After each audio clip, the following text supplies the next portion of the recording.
Hey, can we talk? Can we talk like right now? Like immediately right now? Yeah, it's about Neopets again. Hey, unfortunately, I am still on the loose. I'm back with another incoherent Neopets video. If you are not aware, Neopets is still around. And if you want more information on that and how Neopets is currently ruining lives around the world and also giving us all something to live for every single day, you can check out some of my other videos. There's lots of content out there about Neopets' new era, their Renaissance era, if you will. I really think that 2024 is going to be a big year for Neopets. It's really gearing up to be a doozy. And today I want to talk in particular about this new plot on the horizon. If you don't know, Neopets is not only like a virtual pet game where you get to feed your little pets, it is so much more than that. It's like this huge expansive world and the lore is almost endless.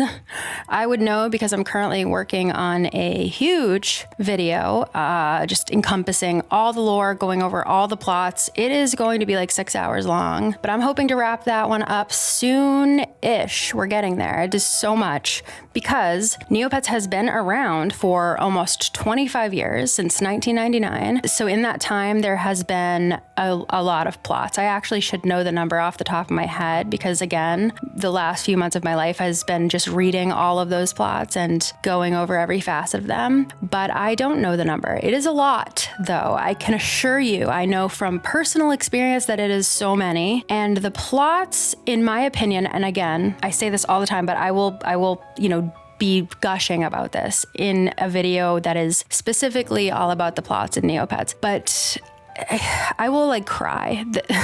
It's very emotional because these plots really are like, they breathe so much life into Neopets. Everything from the storytelling to the characters that they've come up with over the years to the crazy stories that they tell that have over the years introduced new worlds and new species of pets and new elements of the game, all different types of things that they've managed to write into this incredible story that they've been telling for 25 years. That is just it is honestly a beautiful disaster. That's what I'll say, because it's such a mess, but it's not. It's all there. And it really is, in my opinion, the thing that sets Neopets apart from every other like virtual pet site in the world is the deep, deep, deep lore and the storytelling and the art and like this beating heart that is in there that for a little while we thought might have stopped beating, but we're getting, these breadcrumbs for this next new plot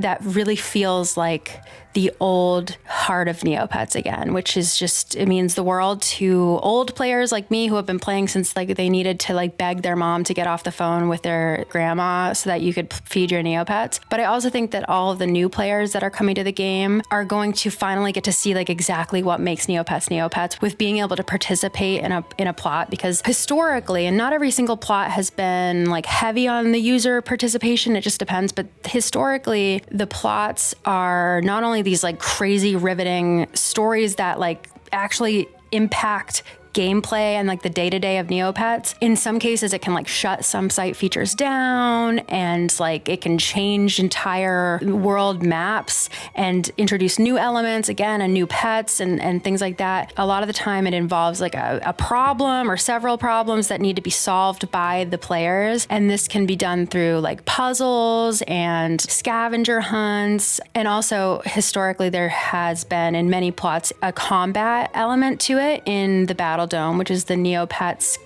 like hub for pet on pet or like pet on challenger combat. And lately the Battle Dome, which is a lot of players' favorite thing about Neopets, has been in a weird place because the player versus player element is kind of broken and a lot of the other things about it are broken, but you can still challenge the standard set of character challengers. But historically you would get these plot specific like special challengers, and as a collective community we all would have to go into the Battle Dome and fight these huge big bosses and all these little like goons and lackeys and characters and stuff. In some plots you'd have to choose a side, like you'd either choose to side with like this hot man over here that we will talk about, or like the boring hero side that's actually not the heroes. They were the villains the whole time. I'll get into it.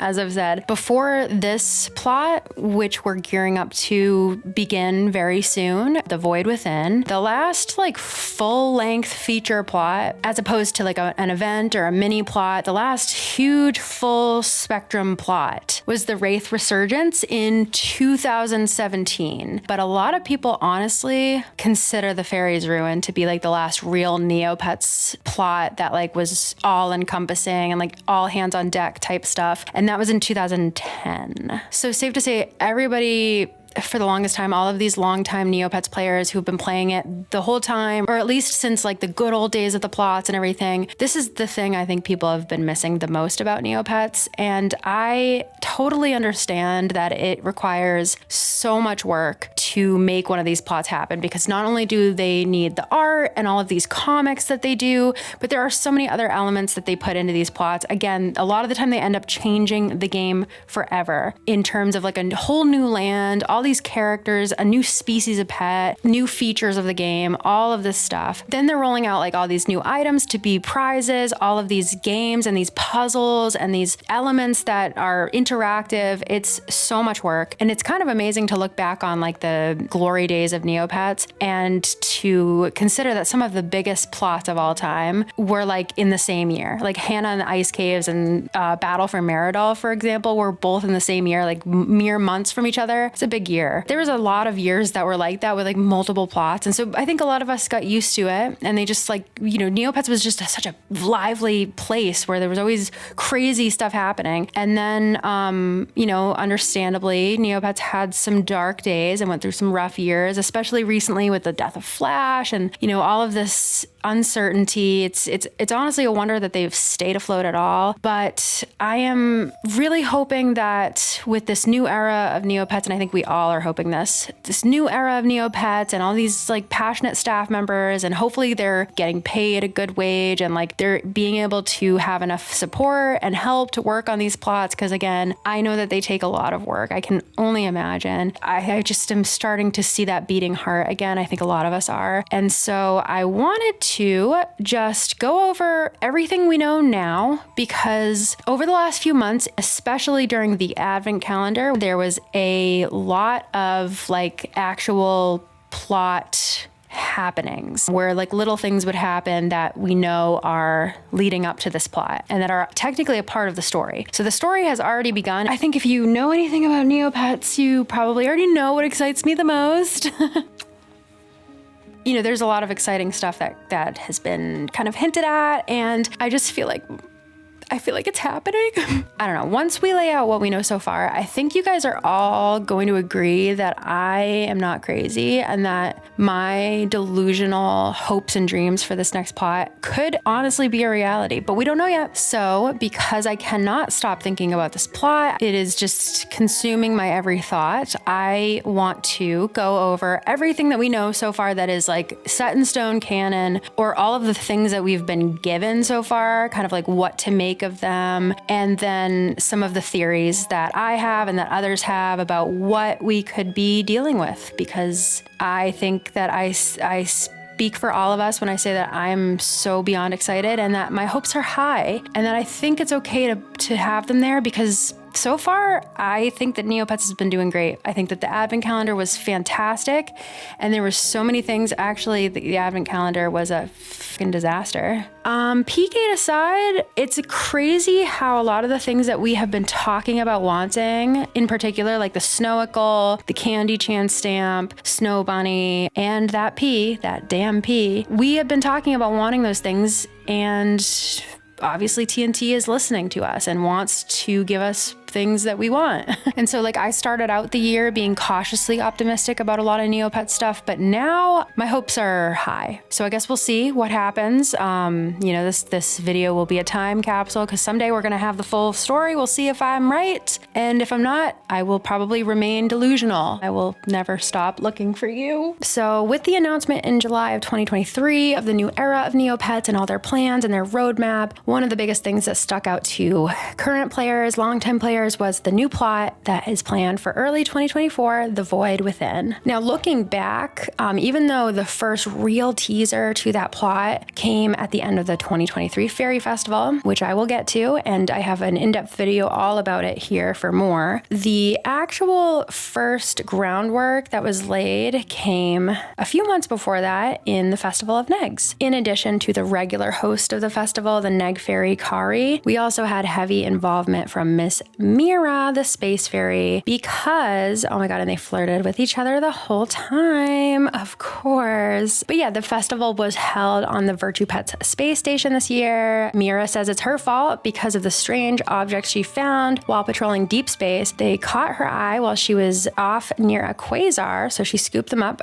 before they were sucked in. And even Kari is like, oh my god, you got that close to a quasar, because of course quasars are basically like black holes, and they are like essentially this big void, if you will. These mysterious objects were near a quasar, and she scooped them up just in case they were like alive, and she just didn't know what they were. So the whole festival, we are just, again, it's just pretty gay, honestly. They're just flirting the whole time with each other. And yeah, the whole mystery is to try to figure out what this object is. This was kind of our first look at that like void purple scheme that we're gonna get in this new plot that we get a lot more of later on. So the girls, in their quest to find out what this thing is, they're asking a bunch of different experts. They ask Magan.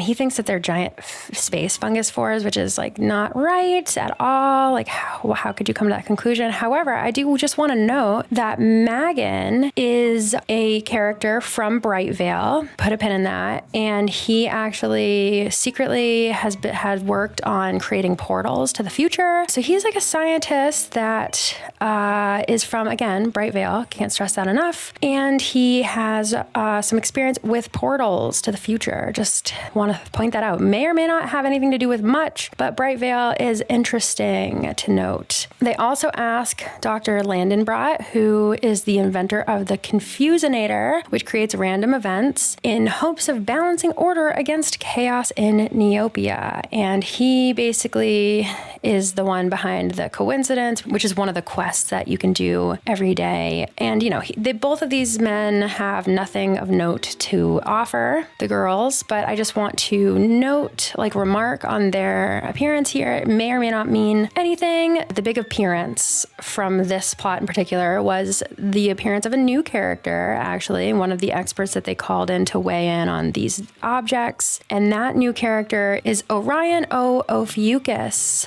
Just want to note real quick a few things. And it could have nothing to do with anything. However, Orion, of course, is a constellation. And then Ophi is actually a Greek root, which means snake or serpent. So my herpetology days are coming in handy. He is both a fortune teller as well as a scientist. He's actually been shunned by his family for being a scientist and a fortune teller at the same time. He's from a long line of fortune tellers, and he specializes in using tarot cards. He helps them out by doing some tarot readings and looking into things and whatnot. And yeah, this is the first time that we've ever seen this chap. So just keep him in mind because he will be back later. Oh my gosh. Mira kind of goes into detail about how the objects were in the vacuum of space and yet they survived. If going off the hypothesis that these are alive, then whatever is protecting them would of course be practically impossible for us to identify, as besides my magic, nothing on Neopia has the ability to survive space like that. So after doing all this digging, they eventually discovered that the strange purple object found in space by a quasar is an egg containing the brand new pet, the Bython. The original Bython is that void purple color that has now become synonymous with this upcoming plot. And being that it A, came from space, specifically right near a quasar, and B, was introduced in the same plot where Orion was also introduced, I believe that it's absolutely connected and is in fact our first look within the void within. Bythons will come back up as well as Orion, so definitely put a pin in them. Don't actually put a pin in either of them. That would be so cruel. So the next time we got a look in into the void was, of course, at the Fairy Festival. Not only did we get a clear and obvious plot teaser at the end of it, I think it's safe to say that like the whole thing, that many of the events in the actual Fairy Festival are all laying the groundwork for what's to come. So during the Fairy Festival, it just seems as though there's a lot afoot, a lot of planning and plotting afoot. Malchus Vile is up to stuff. He's working with and for nefarious figures that he is unwilling to disclose. Then we have Balthazar, who's kind of like working with others to eliminate the fairies, get the fairies out of the way for something. We got Monty over in Molterra, who at the very least is being funded by Malchus Vile to try to make the fairies sick. Somebody is clearly trying to weaken the fairies. That is not good. That is extremely not good, because the fairies are basically Neopia's first and strongest line of defense against pretty much anything. So it would make sense that if somebody really wants to attack Neopia and get away with it, that they would try to weaken the fairies. That is something that makes me very nervous about what's happening, because that means that this is somebody who has experience with trying to get Neopia, trying to take over Neopia, or maybe multiple somebodies. And I think that coming together and kind of thinking about where they went wrong, they would all have come to the conclusion that the fairies have got to go. And I mean, we've seen that before. We've certainly seen the fairies be attacked on a whole before. So yeah, it's not looking good, my friends. It is not looking good. So yeah, the end of the Fairy Festival, we have Malchus Vile tied up. Of course, the girlies did their thing, and they are pressing him because earlier he said he was just carrying out orders that he got from the very top. And so they are asking him who's at the very top. And he's, of course, saying, "You won't get a peep out of me. He ain't no snitch." And Illison, being so smart, so perceptive, goes, "Whoever orchestrated this entire affair scares even Vile." Fiora, the fairy queen, goes, "That narrows it down considerably, but that is a matter for another day. For now, let's celebrate your success together." Yeah, that is a matter for right fucking now, actually, girls, ladies, because seriously, this is like such a big deal, like the biggest deal possible. And the reason that I know that it's the biggest deal possible is because, look at this. Oh my God. So, big deal here, folks. This is the first glimpse into the new plot that we got. I also want to give you just some things that I noticed as someone who is very up to date on most of the lore and has been revisiting it lately and deep diving all of it, and kind of just is noticing certain things that some of them I think everybody's noticed, but other things I'm like, have we been talking about this yet? So yeah, I'll just read it, but also point things out. Here we go. Somebody's obviously been watching this whole fiasco from this like cave of some sort. And this here pot, this cauldron, if you will, is actually made of moroctite, which is a very specific mineral type thing, like a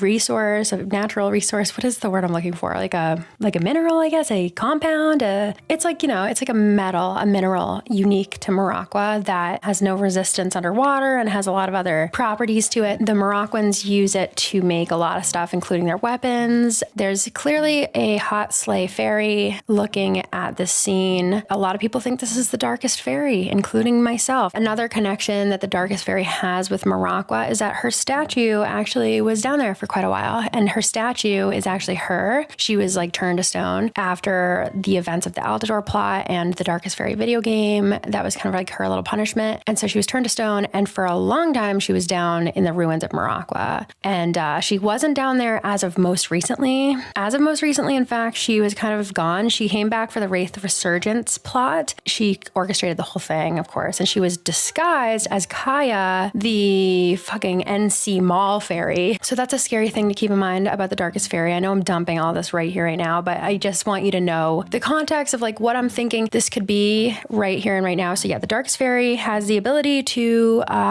transform into other people, and also is still out there as of like the most recent sighting, because she was defeated in the Wraith Resurgence, but she was like just weakened and then she like went off somewhere, and we may have an indication of where she is. In fact, we'll get there. Right now, she could very well be in an underwater cave with Vera. Vera is for sure, obviously, definitely here. There's no like speculation about it. This is Vera, and for a long time, she has just kind of been one of the many evil denizens of Neopia. Her backstory is that she was once this beautiful, vain, regular Akara, and she was quite happy. In fact, she never really wanted for anything. She got lots of attention from everyone, but she wanted more. She wished to be more beautiful than anyone, the most beautiful in the world, but something or someone heard her wish and twisted it, and actually, some sources say, like, made her ugly, but I think she's never been hotter. She also has the power to turn and twist everything she touches into the uglier version of itself and like kind of devoid it of life. Not good, very powerful. But she's also kind of an icon, honestly. I mean, look at her. She really is like doing this right now, and she really is involved with this plot, and I love that for her, honestly. I really do. All right, so now that I've like pointed out pretty much everything for the most part that I need to point out until we get down there, I'm gonna just read the whole comic and then we'll talk again. Let me put my hot bitch voices on. I love voice acting. Please hire me to be a voice actor. I don't know how to become a voice actor, but I want to. Anyway, here's my audition. Well, it was fun while it lasted, don't you think, Vera? More fun than poison flowers and cursed mirrors, I suppose. Even if that oaf failed to weaken the fairies. Quite the contrary. Vile was nothing more than a harbinger heralding my return. Now she has an inkling of what's to come. Suspicions that will fester and boil over into anxieties, cursing her with sleepless nights, and giving her time to warn others and fortify their defenses. She will prepare mentally, but she won't dare tell another soul, convincing herself that she shouldn't worry others until she is absolutely certain, all the while letting a sense of gnawing dread take root in the recesses of her mind. Come, the seed we planted long ago has finally sprouted, and it is ready to bear fruit. There is much to do. Bitch, what? Oh, I know! Okay, so first of all, yeah, I'll accept the Oscar for Best Voice Acting. I know. I do know. Also, return. My return. So this is not a new character, you guys. This is a return. What other like dark fairy do we have that's like, oh my God, I hope she doesn't return. It's obviously the darkest fairy. This big deal right here, this paintbrush, what the fuck is this, you know? It's the same colors, it's the same like void situation, and it's in this like suspended anti-gravity situation, just like the Python egg was. So it's safe to assume that that came from the same place that the Python egg did, maybe, I think, right? The seed we planted long ago, you know what I mean? Like this is something that they've been planning and plotting. That's the situation as of the fairy festival. Kind of crazy. One more thing I just wanted to show you. It could mean nothing, but you know, I am really just obsessed with this. So one of the prizes for the Festival of Negs was this quasar background, which is really cool, by the way, but we can probably assume that that is the very same quasar that Mira found the Python by. So this would be probably like inside the quasar, and it just kind of looks like the void, doesn't it? Like the void that we will get to see a closer shot of soon. I don't know, it looks kind of purpley, kind of voidy. Just wanted to note that. So moving on, the next glimpse into the void within was at Halloween. What a day that was. What a day that was. God, what a day. That was like the best day of my life. And it wasn't even on Halloween, actually. It was just when the trick-or-treating event started. So let's talk a little bit about that. The first week or so before Halloween, they do a trick-or-treating event where you go to a bunch of different locations and you get a Halloween bag, a trick-or-treating bag. And you open the bag and there are lots of cool items in them. And it's like kind of a luck of the draw thing. There's a chance to get some rare items in some of the bags. And then in every bag, there's like items that are worth more than others. But in general, it's just kind of a fun little event. However, this year, it seemed like there was something more going on. Not only were these bags full of a lot of really, really valuable, rare items that helped the economy, they also came with these like journal entries and letters. And the theme of the trick-or-treating thing this year was the villains of Neopian history, clearly. And the trick-or-treating thing is 100% canon involved with the plot, because not only does it say on the literal website, this Neopian Halloween is going to be absolutely spooktacular. Rumors swirl that the scary stories being whispered throughout Neopia are premonitions of an evil plan brewing. But who can really say? Who can really say? Well, I'll tell you who can really say. TNT Aesop, the creative director of Neopets, can really say. And he does exactly that on his website. Take a gander at this. With a new plot on the horizon, site events such as the Fairy Festival and Halloween trick-or-treat scavenger hunt had plot elements woven into their narratives that will ultimately connect back to a grander storyline.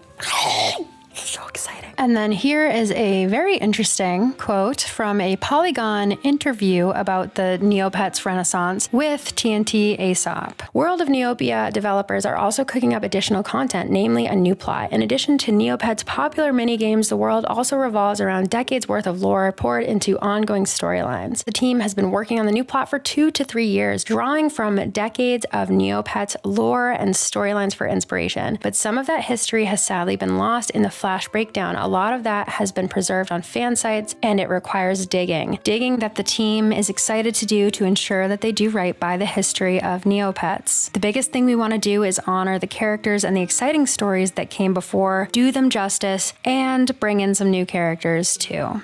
Like as an afterthought, bring in some new characters, but mainly just like honor everything that came before. Is that what you're saying? Guys, like, this is the best possible thing that could have happened. Just have, again, so many great characters that people love so much. And they're kind of surprised to see how little they were in things, or like how little they did. But then they had this amazing enduring presence on Neopets, and people never forgot them. And they kind of kept their essence alive for so many years. Even though they were just a small part of a plot, like literally 20 years ago. Like Lord Cass, for example. Like, we have not heard anything from Lord Cass for 20 years, and yet still to this day, people are talking about him, simping over him, drawing him, thinking about him, loving him every day, looking for him nonstop. I am looking at the pictures behind me. There's just so many characters that are so iconic that people love so much, and it's just really, I mean, nobody loves these characters more than the Neopets creative team, of course, and nobody can do them this justice, quote unquote, better than they can, and it's really exciting to see that they finally have the resources to do that. So I know that I'm kind of going on a tangent here, right in the middle of our little recap of what we know so far and all that. But I just wanted to be able to like solidify that the trick-or-treating event and all of these villains being the subject and all these like letters that are from them and all that, this is a canon part of the upcoming plot. Like, this is definitely a part of it. It's definitely important, and it's definitely fueling a lot of speculation for this event. Again, we were going through picking up all of these trick-or-treat bags. The first location was Magical Marvels in Altador, and Altador is directly a reference to the Darkest Fairy because that is where she started. She started as a hero, one of the heroes of Altador, before she betrayed them because she wanted more power. Tale as old as time. Anyway, I've already gone over the Darkest Fairy and why she's important, but let's read her little thing, okay? So you find a book along with the bag. The words in this book are ancient and faded, but you can decipher one section clearly. And so the Darkest Fairy, one of the 12 founders of Altador, city of heroes, fell from grace. Her betrayal was swift and ruthless,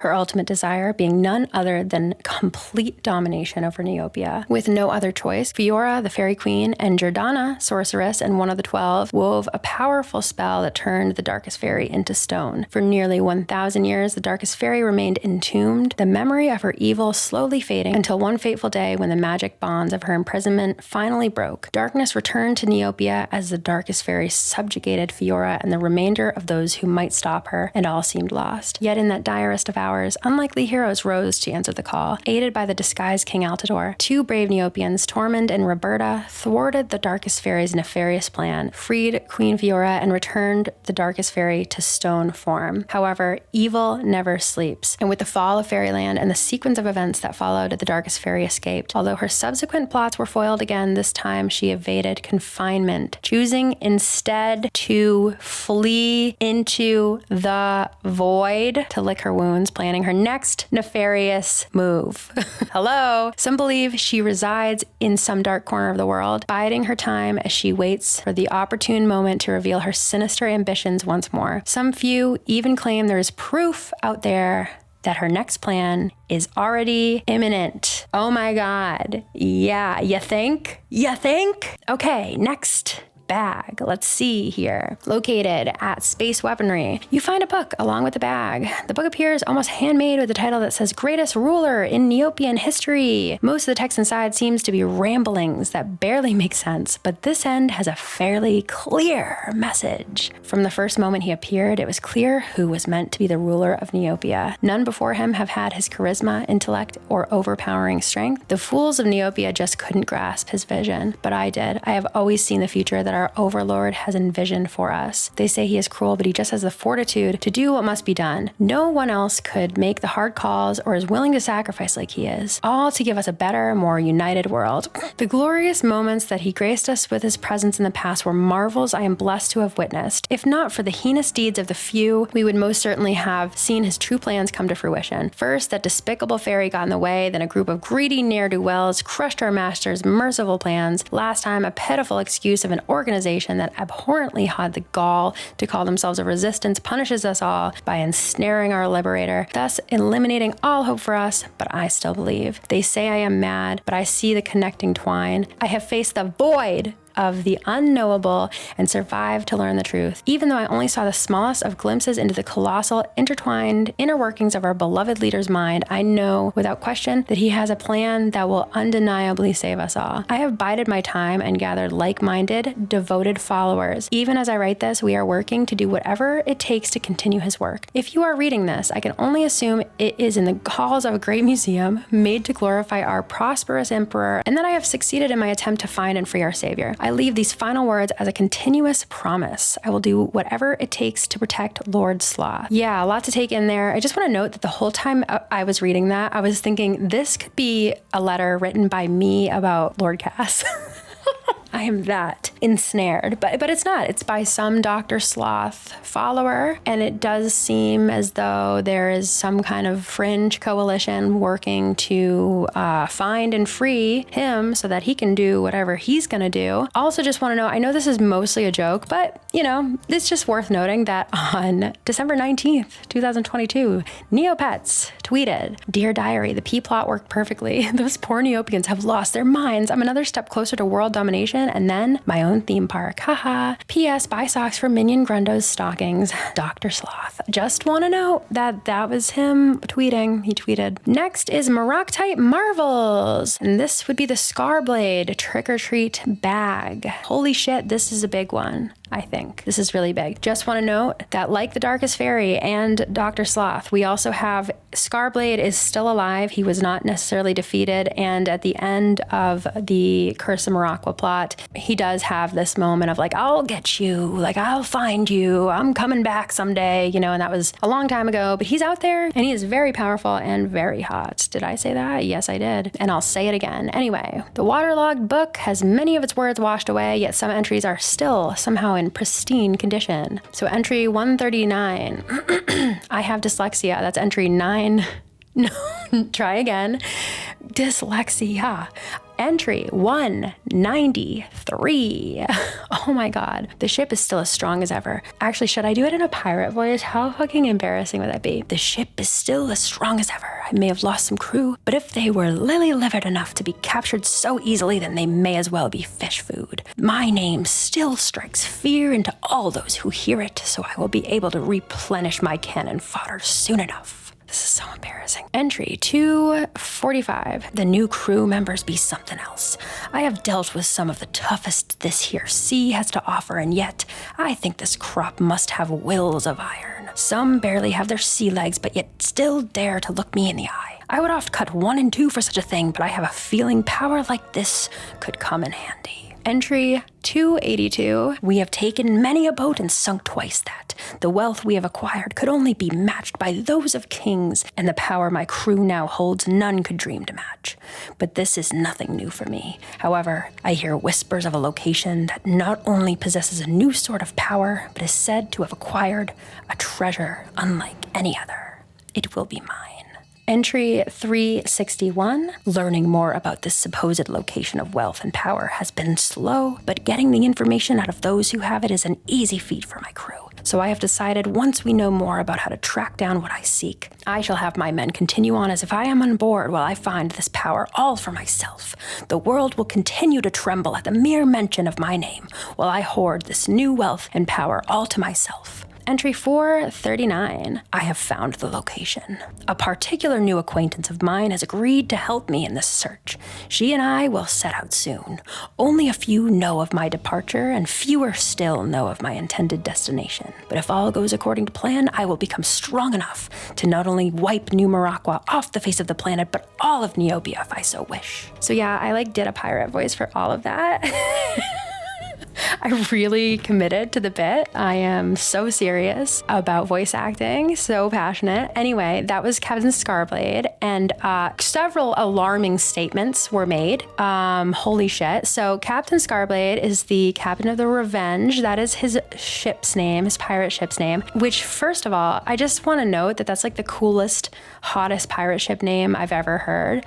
Second of all, again, I said I would say it again, and I am saying it again. He is hot. Third, he's kind of like just a well-known pirate who is really scary, and like people just like don't even speak his name because he's so scary. And also it's said that like if you speak his name, he'll like know about it and he'll come find you. And he's always wanted to take Morocco out, New Morocco. He took old Morocco out. He wants to take New Morocco out. He was like foiled last time by Iska and Kalis and Garen and Jock and the crew, King Helpbeard and all them. But he almost did it. He almost did it. He really did. If not for Kalis, I'll get there.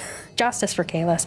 Anyway, he is still out there, obviously, and he mentions a few things. First of all, he's talking about this like new crew that he has that is like looking him in the eye, and normally he said he would like, you know, cut somebody in half for that, which is like insane, by the way. But also he like loves that they're so powerful and that they have such like that they're so like fearless, I guess, and that they're so fearless, like that they have the guts to do that, I guess. And I'm just wondering who his crew is. Like, where did you get these people, this crew, you know, like who is it? Are they important? Another thing is like this supposed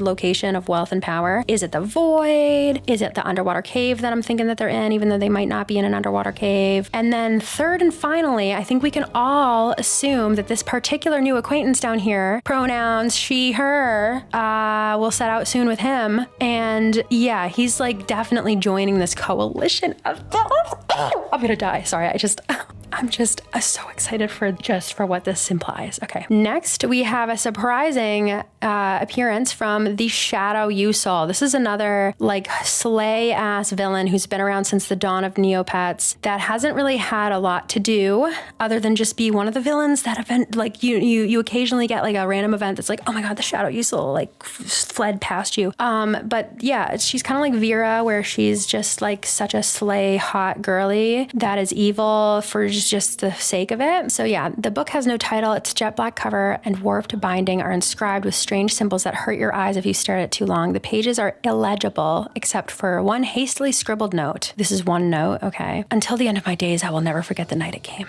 We had heard whispers of something evil on the edge of the haunted woods, but our elders had told us to remain calm and that this threat would pass. Surely there was safety in numbers. Then the disappearances started. Curfew was imposed and no one was allowed to wander at night alone. It didn't stop. A council was hastily convened, and it was determined that there was no other choice to make but a stand. We would gather at the next new moon when Krelitor's face was hidden. Preparations were made and the whole village readied itself. If only we could have understood what we truly faced. We knew it had arrived when we could see the breath condense before our faces on what had just moments ago been a warm summer evening. A deathly cold snap seized the air, the breeze itself seemingly fracturing under the onset of an otherworldly chill. We had set torches to light the wooden palisades surrounding the village square, hoping that the warmth of the burning braziers would deter it, a light against the darkness. We were wrong. Huddled together for warmth and safety, we gaped in abject horror as the torches were snuffed out one by one. Silence gripped the air, and not one of us dared to move. Slowly, inevitably, a shadow began to coalesce, its suffocating gloom covering us in an impenetrable barrier that was devoid of all light. All living things know darkness, but this was not darkness. This was pure nothing. I stood paralyzed in terror as the final glimmer of illumination was siphoned away from my sight, leaving me utterly blind. Even sound seemed stifled in this place. My frantic pleas for help barely left my mouth as more than a gasped whisper. All was still, like the calm before the storm. And then, there in the darkness, two eyes appeared, their pupils like cosmic maelstroms. Our gazes met, and I stared into the void.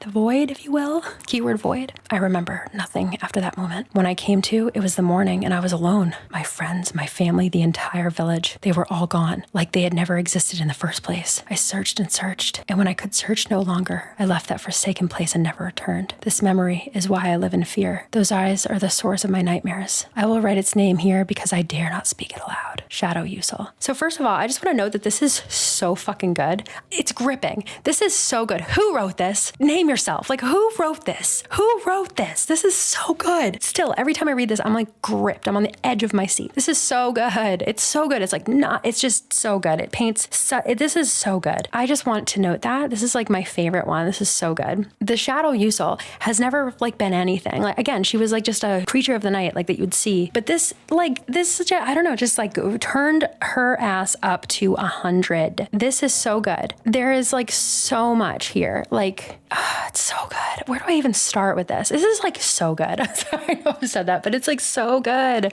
I love the vibe of this whole piece here. I want to meet, like, who is the character that wrote this? This is so good. So we're dealing with this Shadow Usul here who like has the ability, I guess, to just like whisk away entire villages. Whisk them away to what? The void? Staring into the void? The void, hello? The darkness? Like the void is like its eyes, I guess, and it has the ability to just bring you into the void, I guess. I don't know. It's crazy. It's actually insane. It's like the darkness. Like it's truly just the living embodiment of like just this dark shadow that just, I don't even know how to describe it. I couldn't say it better myself than this thing does here. Holy shit. This is so good. And it's like so cool and so exciting. I'm like the biggest Shadow Usul stan ever. So cool. I love this one. And yeah, obviously she has a lot to do with like the void. She's whisking people away to nothingness, like they never existed. Her eyes are like this window into the void, I guess, which is so cool. She's like a void creature. You know what I mean? And so yeah, that's the Shadow Usul. Oh, girl, yes, girl.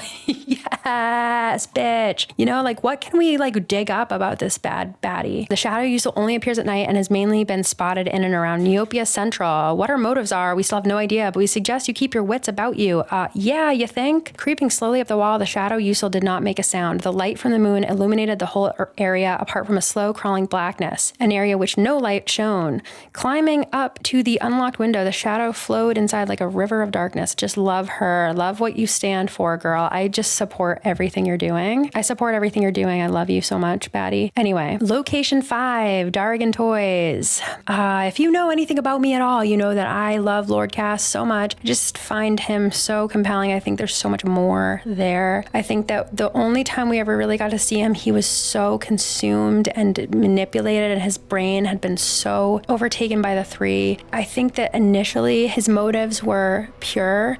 They were, he wanted to just, you know, Dargan had fled the Citadel after he had been defeated because he was also being controlled by the three, by the way. Like, why is it okay when he does it and he can be redeemed, but Cass can't? And Cass was the general. He was like the head general, and he stepped up. He stepped up to the plate and he took over the leader role. Somebody had to do it. I'm sure there was a vote, you know. He cared about what the people wanted. He did. He cared. He had every right to be so angry with Skarl, who sucks, by the way, and has always sucked and still sucks to this day. He had every right to be angry. He had grown up in, you know, he had seen the whole thing with Dargan and Meridel is like Meridel took this orb away from Dargan and cursed them. They used to be just like a prosperous, normal kingdom. And then Meridel, because they were having their own issues, they took this orb away from them. You can't do that. You can't take shit from other people just because you need it. Like, hello? Yeah, they took all this shit from Dargan's Citadel, left them to just be cursed and to like go into poverty and starvation and famine and disease. Then they have the audacity to be like, oh my God, why is Dargan attacking us? Like, we didn't do anything wrong. You guys are so mean. Respect existence or expect resistance. Am I right? I just feel really bad for Cass because he was like tortured tortured and tormented by the three. And everybody's always like, oh my God, he was such a bad guy. He was like so bad for what he did.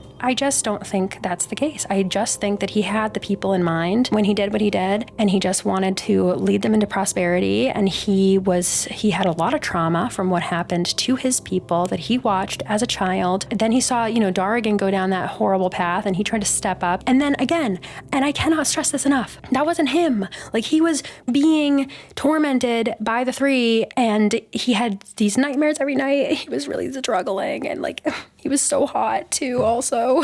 Anyway, you find a book along with the bag. The book is both there and not at the same time. It's hard to comprehend. So best not to think too hard about it. There are not really words inside the book, but voices that speak to you through text. Again, it's best not to dwell on it. The piece of paper stuck inside the book reads, "Warning, if you start to feel as though these words are affecting your reality in any way, you should close it immediately and read no further." The first voice reads as a sickly sweet sound. She says, "I am above all already, my dears. Why should we make note of this in some record?"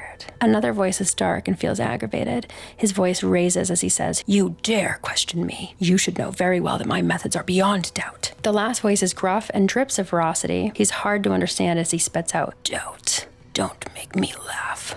Your methods have never given me anything, so of course I can doubt." The angry voice has a distinct shape in the text now, a cloaked, tall figure with a stern face, and the words shout he is to be called revenge. He speaks again. "There is more than just a record to be kept here. There is an opportunity." The text now formally introduces you to the one known as Ambition. Her wings and dark hair are formed through the words in a beautiful yet deadly manner. Her voice pierces the pages as she says, "Oh, I see. I am sure I have guessed your plan already, but go on and tell us." Tell me. I want to know now. How dare you play these games?" Greed's harsh voice spits out of the text as his form intrudes as well, a rough exterior that matches his tone and a face that is hard to read. "Shut up, you fools. I will not bark because you demand it," Revenge growls. "Besides, there is no need to explain it, as it is already taking place. Even now, eyes peruse this page. The lure of my power is great, wouldn't you agree?" sings Ambition. "My power is greater still," yells Greed. "I wasn't talking to you, you ignoramus," Ambition says. "We could even stop this now if we so wish. I can feel their curiosity is piqued. The void to their mind is open," Revenge says. "Make sure to listen to those voices in your head." I know, right? Like, oh my God, this really is what Cass was going through. No, but for real, like, I know it doesn't say anything about Cass, but I just want to note that his plushie was in this bag. And also just in general, like, they're just like obviously doing shit. And then the void, like, they just said the void. So it's like, did you guys send Lord Cass there? And if so, like, is he okay? Can you send me there too? We'll get to that. Location 6 was the esophagus, and it was the Vera bag. Almost all of this book has turned gray. Bits and pieces of it seem to have the book's original color, but even as you hold it, the gray is ever so slowly creeping away at it, making it difficult to read most of the words printed on it, which kind of like implies, honestly, that like Vera did that, like she touched it and turned it ugly. You want a scary story? I'll give you one. There once was a beautiful Akara. She was graceful, charming, and of course humble. When others looked upon her, they would shower her with admiration. "You are more beautiful than any flower I've ever seen. You shine brighter than any star in the sky. I would do anything for you." This Akara had it all: beauty, admiration, and so she had happiness as well. She wanted for naught. Yet one day, a wish of hers was misunderstood, and it all came crumbling down. A vile curse was laid upon her, and she became ugly. So ugly that her humble heart turned bitter. There was no way for her to get her beauty or happiness back, so she turned to violence. But the darkness that had turned her soon returned and made her a promise. She would be beautiful again, more beautiful than ever if she listened. And so she did. And you know what she learned? That the darkness can be too powerful, so there's no point in fighting it. She and the darkness made a deal that day, a deal that will soon come to fruition. So hear my words now. If you wish to survive the coming terror, then do not impede on the darkness creeping in. I am sure you will start to feel it. Some may already know its tight grip. There is so much more at play than what you think is about to happen. Let the dark take you in, or else you may regret it. You wanted a scary story, and oh, are you about to get one?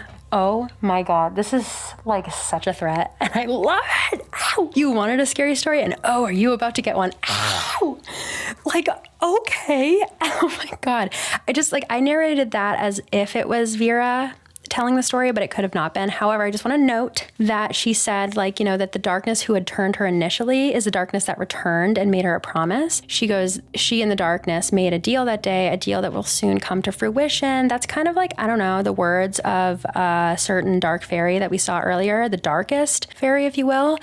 Keyword dark, darkest, darkness, you know, we're getting all that. So I just really think it's the darkest fairy that initially turned her, and that also like is, you know, the one who made her a deal and all that stuff. I just think that like this is such a threat, honestly. And yeah, there's so much more at play than what you think is about to happen. Ow! I think that that kind of buys into my theory that we'll talk about at the end. But anyway, let the darkness take you in, or else you may regret it. I'm gonna let the darkness take me in, I think. Like, because if the darkness includes Lord Cass and also all these other slay baddies in here, like Vera and like the Usul, the Shadow Usul and shit, the darkest fairy is also like so hot. And I just think that I'm on their side. I don't know. We'll see. We'll have to see. Anyway, location 7, the last one, is Xandra's trick-or-treat bag. Xandra, for those of you who don't know, is the Zweetok sorceress, magician girly. She got like magic powers, and she's the one who, she's like very against the fairies. And I think that she has some points, but she's taken it too far. Like she basically is like, why are the fairies running Neopets, like Neopia, when like the Neopets should be running Neopia, you know? But the fairies do protect the Neopets. They also, though, like, you know, I can agree that sometimes they probably like, they have a little hierarchy and shit, and like their magic, you know, could probably be used for like better things than, you know, I don't know.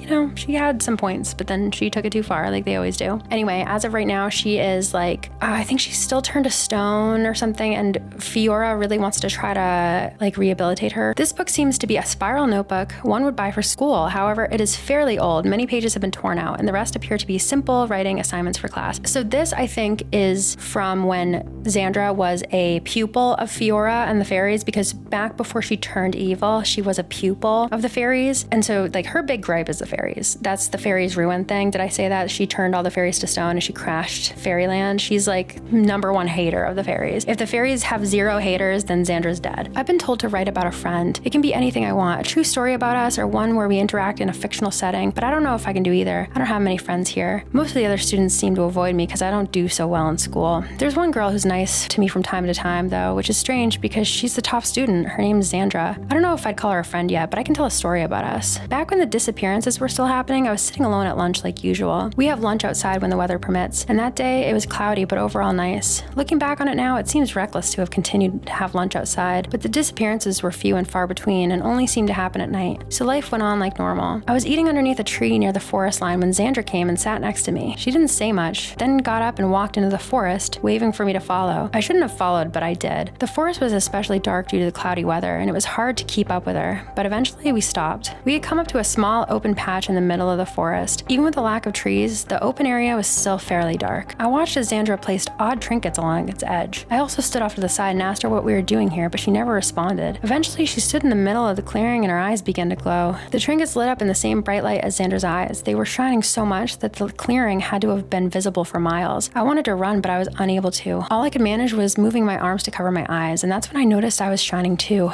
brighter than any of the trinkets around. Though we were both training in magic, none of this was under my control. It was my power, but all her doing. Soon I heard rustling all around us. The once quiet forest now echoed with noises that sounded too far to be anything good. For a moment, I wondered if this was her magic as well, but then I saw it, a massive creature dripping an odd ooze with multiple eyes and rows upon rows of sharp teeth. It rose behind Xandra, its terrifying jaw wide open as it stared right at me. Xandra's arms rose and pointed at me at the same time the creature lunged forward. All I could do was scream and close my eyes, cursing myself from falling into her trap. Yet when I opened my eyes, I was on the ground, unharmed. The glowing had stopped and the terrifying creature lay off to the side, covered in the odd trinkets that were previously on the ground. They seemed to now form a sort of cage around the thing, rendering it immobile. Xandra helped me up, but I'm uncertain what happened next because I fled as fast as I could. But after that, the disappearances stopped completely and Xandra moved up in school. I have an odd sensation that I had been used as bait, but I am not necessarily upset about it. Maybe I will ask her about it over tea sometime. I think Xandra will really be something special one day. Girl, what? Yeah, so she like basically almost got eaten by Xandra's wraiths or something. Like, Xandra, girl, what are you like doing? My girl. So the thing with Xandra is that she is definitely connected to the wraiths a lot. Initially, the only thing that Xandra really set out to do was take the fairies out, turn them all to stone, whatever worked. And her intention wasn't to like release wraiths upon Neopia, because she's kind of one of those like anti-villain type situations where she definitely is a villain, but she really did have this core to her madness where she wanted to better Neopia in the ways that her like radicalized, angry soul had constructed to look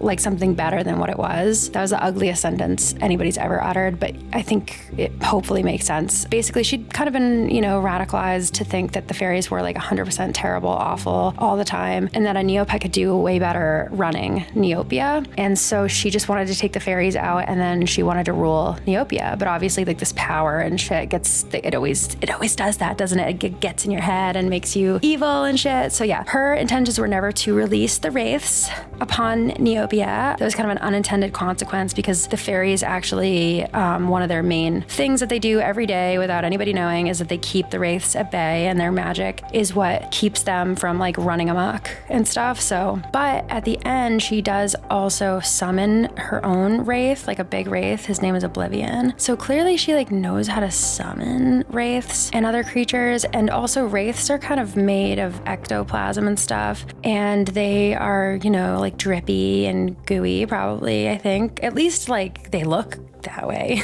And they have really sharp teeth, but I don't think that there's any that have like a bunch of eyes and stuff like that. Sounds kind of different than the wraiths. Maybe it's a different void creature, or maybe it's just a different wraith. There's also a big difference between like true wraiths and then Neopets that are painted to look like wraiths, and then Neopets that are turned into wraiths. Like the Darkest Fairy, for example, like got a bunch of Neopets and turned them into like a wraith type like thing, but there's still a Neopet underneath it, and you can actually like get them out of there. The reason I'm saying all this is just so you know about wraiths, because they have been a big presence and they have a lot to do with Xandra and the Darkest Fairy, and they're still like out there and they're really powerful, and the fairies in particular are like responsible for keeping them at bay. That could be a wraith, but also I'm acknowledging that this could be something totally different, because Xandra at this point in her life, as far as like this entry goes, she should have still been like decently good, but at the same time, the thing that kind of radicalized her was that her whole life, like growing up as a pupil of the fairies and Fiora and stuff, she was trying to kind of get through to her and the fairies and give them suggestions on how they could improve Neopia and help people with their magic, help Neopets specifically, and she felt like she was constantly being ignored and not taken seriously. And so I wonder if like this is her kind of like honing her abilities to summon different monsters or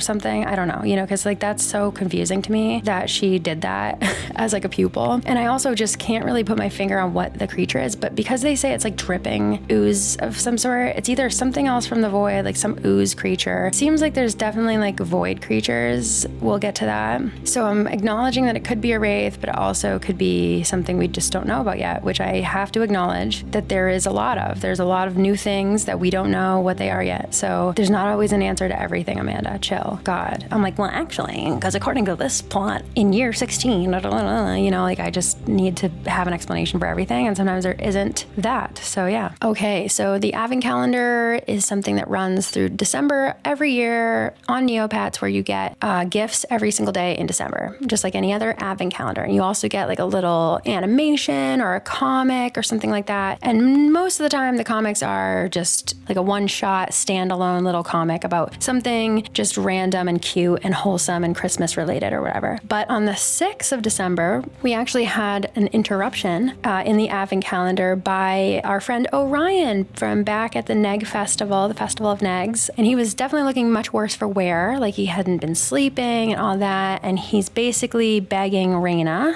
who's the host of the Advent calendar, he's begging her to please stop the Advent calendar. And of course, she's just like, what? Why? Like, what are you talking about? Like, obviously, when somebody's just crazy and is like, hey, we need to stop this big thing, like, you're just like, what? No. Do I know you? And he's like, you must promise me you'll stop the Advent calendar. Now is not the time for fun and games. Something horrible is coming to Neopia, something we must prepare for. So that was that first day. That was the 6th. And we really didn't know anything other than Orion just came and he was like, please stop the Advent calendar. And Raina's like, okay, sure. Yeah, go get some sleep. Anyway, and just want to note that this might not be related to anything. Then again, again. I think it's definitely related.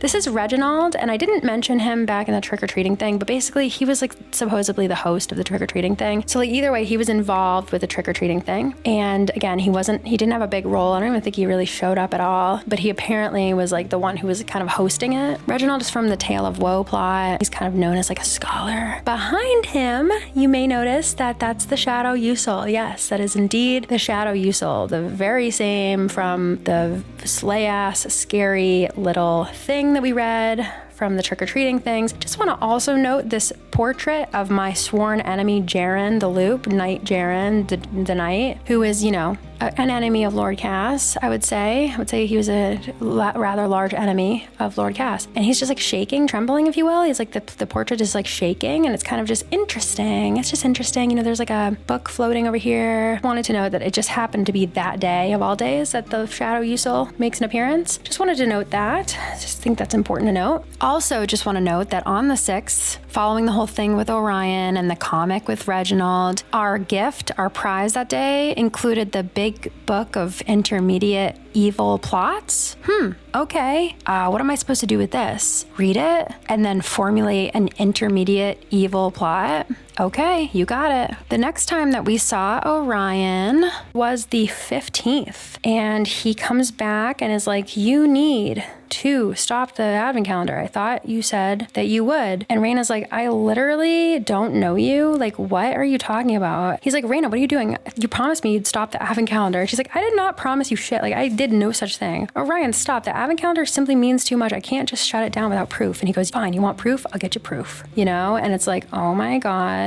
By the way, I don't think I mentioned it yet, but he said the reason he's getting these visions and stuff is because he tripped over a lyre in the snow. And since then, he's had terrible visions that he fears will soon impact all of Neopia greatly. Anyway, let's look at the comic on the 15th, see if it's relevant at all to the plot. Oh, a Bython. Okay, that's not relevant at all, is it? Yeah, it is. So we got a Christmas Bython that day, but we also got a purple pet paintbrush in order to change it back. Like if you wanted just the Bython to be a regular Bython, you can now paint it with the purple pet paintbrush, and now it's a regular Bython. We did mention Bythons earlier in this video. Bythons, we can assume, are from the void, and they, you know, kind of kicked this whole thing into motion. So then we have a couple more days of uninterrupted bliss before the proof comes in. And oh my God, did we get some proof? So he figured out that if he plays the lyre, he can show other people the visions. And so then we get a few days of the visions. So here's what Orion's freaking out about and losing sleep over and seeing. Here we go. So it appears as though we are somewhere in the universe. Yeah, that's for damn sure. This does not look good. We've got a little Phaley in here in the backpack. I'm sure no harm will come to him. And then we've got this Aisha here, and she looks to be some kind of an astronaut or explorer of some sort. And she also resembles that Aisha that was like outlined in the initial plot announcement back in July. Love her already. She's out in the universe, you know, she's like being such a baddie. It looks like she and her Phaley must have gotten into some kind of crash. I don't know, something bad happened. It's clearly not safe to go in there into the void. I don't know if this is like inside the quasar that the space fairy saw or whatever, but she and her Phaley are clearly not doing great. They're in the void, as we can surmise. So they're in there, and then there's obviously these creatures that have found them. Phaley's out of the backpack now, and they are like chasing them through the void.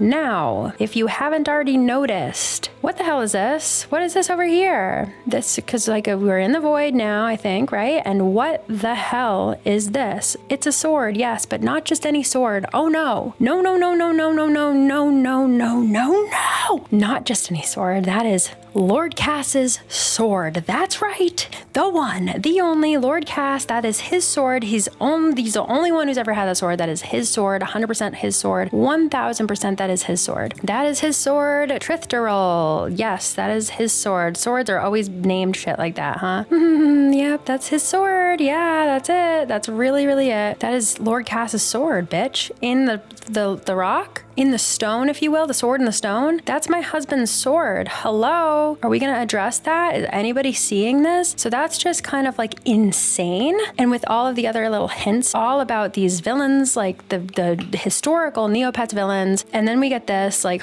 what am I supposed to believe? What am I led to believe by this? What am I supposed to think? Well, I'll tell you what I think after we're done. So they are running through, oh my God, tentacle beings. Like, this is insane, okay? So this isn't wraiths now. This is something way worse, way bigger, tentacle beings. This little guy is so brave. Oh my God, so brave. So he really is like helping his mommy. He's like standing against this beast. Oh, the tentacles got him. What the hell? Like, no, not my baby. Get out of here. So she grabs him and they're running. And then there's like this huge, like, this creature must be, what? Is this a portal of some sort? This is like a void creature of some sort. This is an interesting, just all of it is interesting, honestly. This is crazy. Like, this is like some kind of is this his mouth or something? Like, just a void creature, very eldritch, Lovecraftian. I don't even know how to describe it. It's just horrible. Color out of space shit. And then, oh my God, this Faley, he's got to be okay, right? He's fine, right? Is he fine? He's fine, right? Oh my God. So they are really beat up, really worse for wear for sure. He got squeezed by the like void creature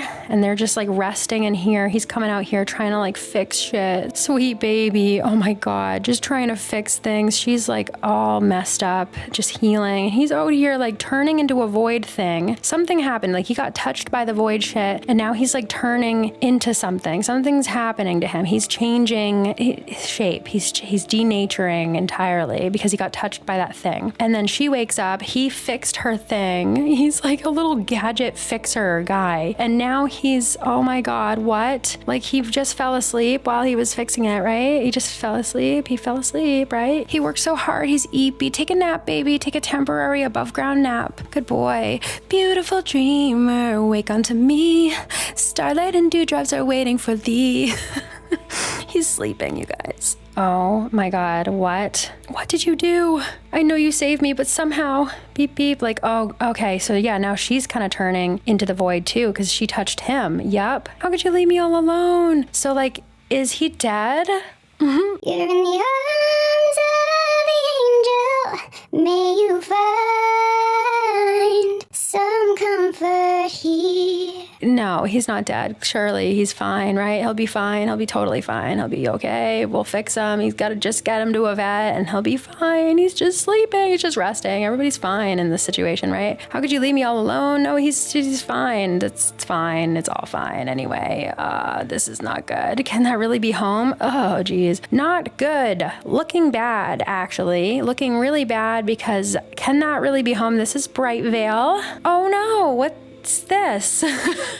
Not good. So we've got this paintbrush, which is clearly this paintbrush back from the fairy festival in the jar thing. We clearly can see that that is the silhouette. It's got these horns on the sides and then it has this skull in the middle. Oh my God. And it's clearly devoiding things of color. You know, everything here is black and white. Everything that it's putting off is like colorless and stuff. And then it's like just putting this long shadow, if you will. And then this, I tried for so long. This looks so familiar to me. Like this thing, this like silhouette looks so familiar to me, but I don't know what that is, right? And so that's crazy. And so this paintbrush here looks insane. And it, again, is the one that was in that little thing at the fairy festival that Vera and we'll just, you know, we'll say it like it is. I think it's the Darkest Fairy had in their little jar thing. And so that's not good.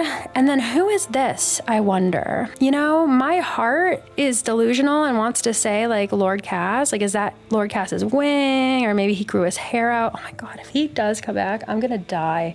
Anyway, who could this be? This could be Scarblade as well. Scarblade has been known to wear things like that, but then like, what's going on with your hair, baby boy? You know, like, oh my God, who is this? I don't know. I mean, maybe it's a new character with like beautiful hair. I just don't know who this is. There's so much speculation to be had. This is crazy. So yeah, that's like, yeah, to be continued is right. Oh my God. And so, yeah, that is where we're left with that. But then as soon as the visions cease, Raina's like, oh my God, this is so bad. Like, what are we going to do? Like, we have to tell somebody, we need to do something. And then Fiora's like, that someone is already here. And Orion's like, Queen Fiora, how did you know like that we were just doing this? And she's like, the instrument you found has been emitting an incredible amount of unknown magic. I've been investigating it for weeks, and your prolonged playing led me right to its source. And she's like, you seem to have stumbled upon a powerful artifact imbued with magic even I am unfamiliar with. Yet another troubling development. Like, what, girl? Like, what do you know? Holy shit. So she's like, everybody has been saying like that they're so unfamiliar with like everything coming out of this void, like the magic, just the matter in general, the nature of everything that comes out of it. They're just unfamiliar with it. It's so foreign to Neopia, all this stuff. And so, oh my God, like, and Fiora's like just investigating. She never tells anybody anything. She's investigating shit, like just trying to keep it under wraps as if, girl, as if, you know, like tell people, because people might know shit. And like, you really, this is the time to band together. Holy shit. So yeah, things are bad and they're only going to get worse. So yeah, that is what we know now about the plot that is right on the horizon. Hopefully it comes sooner rather than later. I am so excited. I can't even tell you. This feels like Neopets again. Like Neopets has always been so good, especially in the old days of like these plots. They would shake up everything and you just felt like something was really happening in the world that you were a part of and that you could have this small impact on and you could be a part of. And it just feels like this is what's happening, you know, and it's so exciting.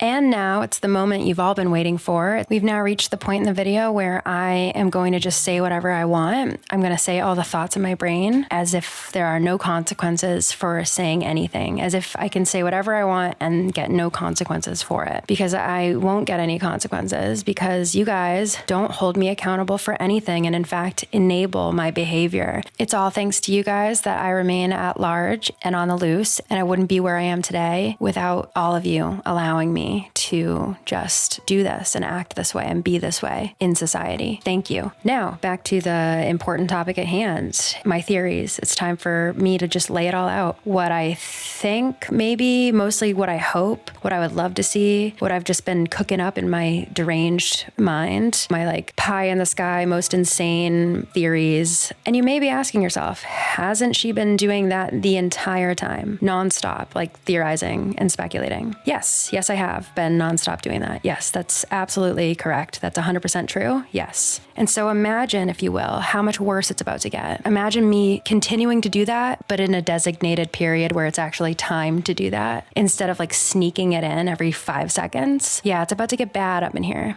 Yep. Oh yeah. I told you that this plot is going to make me the worst version of myself, and I meant it. That's not a joke. That's not a meme. So yeah, just hold on, I guess. Buckle up. If you would, if you could. I don't want anybody getting hurt. And please, most importantly, I appeal to you for solidarity. Kindly share your own insane musings in the comments down below. I would love to hear your theories, if not just to make me feel less alone in this void that we're all in right now, waiting for this plot, but also just in general because I am obsessed with this content and want to consume every single related word uttered on the internet about it. And I also just really want to hear your theories because I would just love to hear where your brain is taking this. Here's where mine took it. Sure, I'll share my theories. Yeah, sure. Why not? Yeah. Since you asked, yeah, sure. Fine. I mean, I didn't want to, but you know, since you asked and like, you know, you started it, you like did yours first, you shared yours first.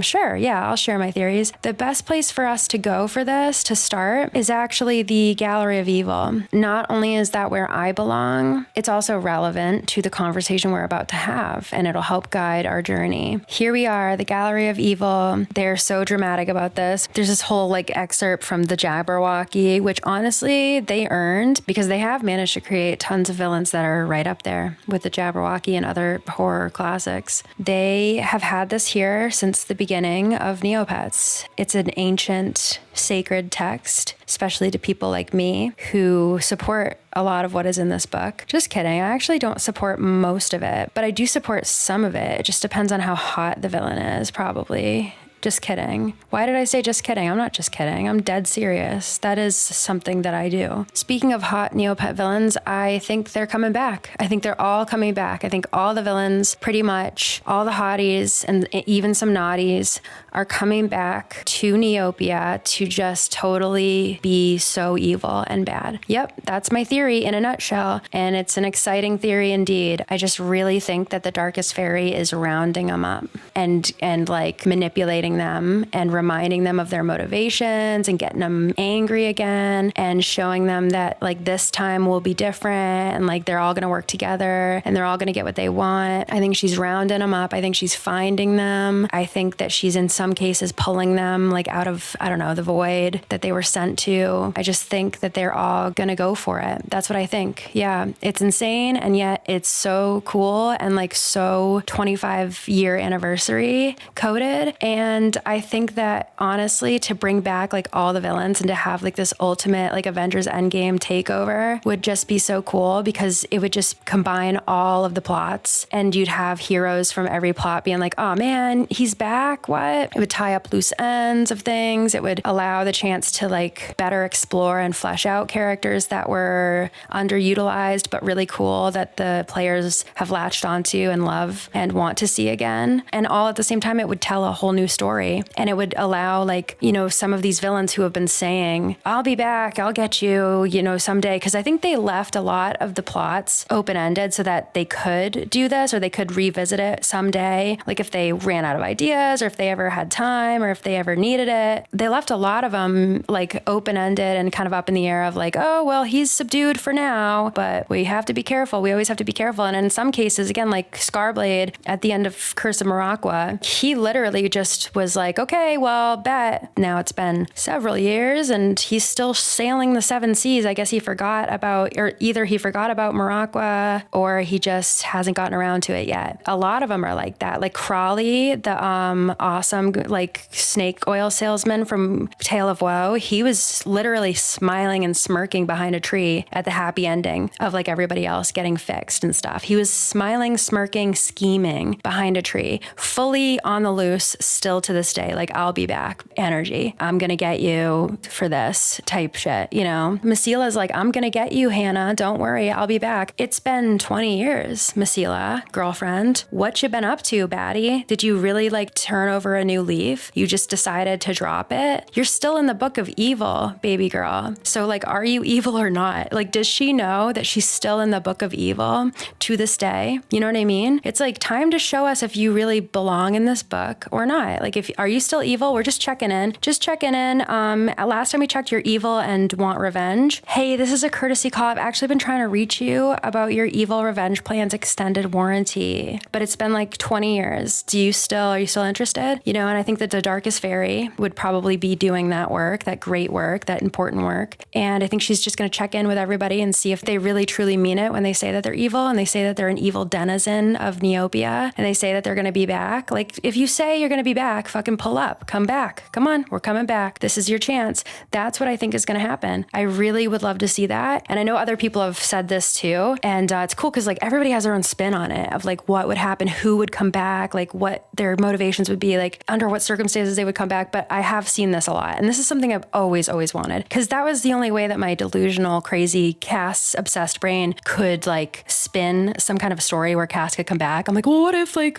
somebody who knows how to like go back in time because they've done that before, like goes back and gets him and brings him to present day and then they use him because he's really powerful and like, because they're getting all the villains, you know, and that's just like why they got him too. Because like he just is a villain. So they wanted all of the villains. So I've kind of always wanted this. I mean, everybody wants this. This is awesome. And even if it's not that, it does seem like they're going to be revisiting and bringing back villains, but come on. I mean, it's that, isn't it? Yeah. I mean, with the trick or treat baskets and then like the quotes from TNT Aesop about honoring the stories that came before and Lord Cass's sword in the void. We saw it. We just went over it, baby. You gonna tell me that I'm wrong? You gonna tell me that I'm way off base, that I'm reaching? I might start reaching soon, but I think that this is a good theory. I think it's a good, solid theory. I really do. That being said, I think the best way to keep doing this to you, keep inflicting springing this on you, is to go through the Gallery of Evil and tell you what I think about like who's going to be there, what they're going to do, what they're going to bring, who's going to get the drunkest. I'm just kidding. No, but wouldn't that be so funny? Like as a Halloween drinking game, please, Neopets villains. I'm the Pant Devil, and I think that Princess Sankara is going to get the drunkest tonight. I'm Muka, and I think that Balthazar is going to get the drunkest tonight. I'm Scarblade, and I think that Hubert Knox is going to get the drunkest tonight. Please, move to my area and be my friend so that we can do that this Halloween. Please, I'm begging you. I have no friends that would do that with me. You need to move to my area. We need to do this. Please, this Halloween. I call Cass. Comment down below who you're going to be for my Halloween party where everybody needs to be Neopets villains, please. Fun fact, if you hover over the book, it opens, and look, he's eating Pikachu. That's been there since like day one, and it's like an inside joke apparently between Donna and Adam, because I guess like their cat ate a Pikachu stuffed animal one time, and so they wanted to immortalize him in the Book of Evil for his act of evil. Obviously Dr. Sloth, he's always been like, I'll be back. As of most recently, he's actually inside the Space Fairy's like little necklace thing that she keeps him in, her token. That's like where they put him when they defeat him. But then he gets out sometimes too, so I'm sure he'll find a way to get out, or somebody will grab the necklace while the Space Fairy's busy flirting with the Neg Fairy or something. I don't know. It's another reason why they're trying to weaken the fairies, is because like the fairies are Neopia's first line of defense against all these people. Honestly, the Ghost Loop has always minded his own business, and I think he will continue to do so through this. He's very mature. He just doesn't care. I think his biggest concern is like looking at Neopets ghoulishly. The Pant Devil, like, are you really gonna come and steal our shit? What are you gonna do, buddy? Malchus Vile, we know that he is wrapped up in this. The Shadow you saw, we know that she's wrapped up in this. She's gotta be. Spider Grundo, maybe if Sloth needs like all hands on deck. Jelly Chia, I don't think so, honestly. I think that he'll be an afterthought for the Darkest Fairy. I think she has bigger things to deal with, to worry about. Sorry. Like, if you're offended by this, Jelly Chia, then prove yourself. I don't know. Do something crazy. Do something insane. Get my attention, you know? Muka, we might see Muka, honestly. Who's to say? Muka's a old classic, honestly. And yeah, we might see him. Oh, you know what? Guru might be the one who wrote that thing, actually. Yeah. Because, yeah, Guru is like Dr. Sloth's right-hand arm, his silly rabbit. And he's not been seen since Sloth was defeated and the Virtue Pet and Empire crumbled. However, when his master returns to power, we can assure you that it will not be long before Guru comes out of hiding. Oh, we might see Guru. Yeah, Guru is a possibility. Balthazar has already been wrapped up in this shit. The only thing he honestly really cares about is taking down the fairies. So you know that he's like been recruited to do that. He did get zapped though. He got zoinked, didn't he? I really don't think that Count Von Roo has a poogle in this race, if I'm being honest. I think that he just minds his own business. He sleeps most of the time when everybody else is awake, so he's not really ever involved in any drama. And then he just wakes up to kind of like fuck with people a little. He's just like, ooh, roll my dice. Like, that's really all he cares about doing. That's like the evilest that he gets. But I don't know, I could be wrong. Maybe he wants to spice his life up a little bit and be a villain, actually be a villain. Like, I don't even really know why he's in the Gallery of Evil. He just doesn't really do anything that evil. You know, I say that now, but then I get super pissed and declare war on his entire bloodline whenever I choose to roll the deadly dice and get a level taken away. So I guess he is kind of bad. He's pretty bad, actually. Watch out for him. This man is dead, fully dead. He is fully dead. So we can expect not to see him in the next plot. This woman, however, we're definitely going to see her. Oh my God, I can't wait, Vera. I'm so proud of you. Dargan, it will be interesting. I mean, he's been redeemed for sure. He's been redeemed, blah, blah, blah. But that's certainly not to say that like everything's peachy. I would say that there's definitely some resentment there, and that the truce is uneasy. That's how it's been described. And it's not like he's all of a sudden just like the best guy around. Then again, he certainly acted like it at the end of the Battle for Meridel plot. He really acted like he was better than everyone else. He's so redeemed now. Oh my God, he's just like such a good person. Wow, he's the best guy around. What murder? He really took the high road. This is so mature of you. This is what we call growth, everybody. We'd love to see it. Oh my God, like how did you do it? How did you turn your life around, you motherfucker? Sorry, I have a lot of resentment myself because I just feel like he went down the same dark road as Cass. And because the three threw his ass out in the corn instead of into the void, for some reason they gave him a chance to humble himself and be stripped down to nothing and really reevaluate his life. And if Cass had gotten that same chance, don't you think that he would be the same way? That he would probably come to the same conclusion? Maybe. I don't know. Because then again, Lord Darrigan, you're actually kind of giving traitor in your little redeemed good guy era, because this is the same Meridel and the same King Scarl who totally screwed you guys over and then got mad when you guys tried to take it back and painted your people as the bad guys, even though everything that Meridel has to this day is because they stole the orb from you guys, and everything that you guys don't have, the fact that y'all are cursed for an eternity, let's start with that, but all the other problems that you guys have is because of them. They took food out of your people's mouth, and you're cool with that? That's your buddy? That's your pal right there? You guys are able to put that in the past? That's just drama. Just wondering. You're cool, like a statement for the record, you're cool with that? You're cool with King Scarl? You guys are buddies? You're friends? Just wondering. I just find that weird. I just find that odd. I don't know. See, that's the thing, and I'm trying not to get carried away, but I already have gotten carried away, actually. I just can't help but get heated about this. I'm passionate about Citadel and Meridel relations and the history there. Lord Cass only ever had one target, and that was Scarl. He was the problem, and he still to this day is the problem. He sucks. He gets to be in the gallery of heroes, while Darrigan and Cass are in the gallery of evil. That's interesting. Why isn't Scarl in the gallery of evil for stealing the orb from the Citadel? Just wondering. Even like your redeemed Lord Darrigan, he's in the gallery of evil, but he isn't in the gallery of heroes, even though he's the one who technically defeated Cass. He's the one who like smashed the talisman and defeated him, actually, and had the three come collect him. He's the one who ended the Cass Wars, actually. So why is he still in the gallery of evil if he's all redeemed and shit? I just feel like there's a lot of like story there that isn't being told properly because Meridel is controlling the narrative, I think. I don't know. Darrigan's whole like dictator era, crazy, influenced by the three moment thing was way worse than Cass's. Way worse. Darrigan wanted to take over the entirety of Neopia and like destroy all of Neopia. All Cass wanted to do was defeat Scarl for what he did to his people. That's literally it. That's all he wanted to do. I just think there's a real case here for the fact that Cass is so wrongly painted as like this ruthless, horrible villain. I just don't understand why Darrigan got to come back from what he did, but Cass didn't. I just am very passionate about this subject. Anyway, back to the literal topic of the video. As far as Darrigan goes with this plot, like pie in the sky, craziest theories, say there's a big gathering of all the villains and it's like, hey, are you with us or against us? I think that Darrigan would be one of the villains that would be kind of in a difficult spot, and he would have to choose, like, am I actually a good guy now, or am I still pissed about Meridel? Like, am I ready to get revenge for this, you know? And it would be interesting to see what he decided to do. Honestly, it really would. I guess in this scenario, we would get to actually see like if Darrigan is truly redeemed or if there's still some like hatred and anger down deep in there, which would be totally understandable, honestly.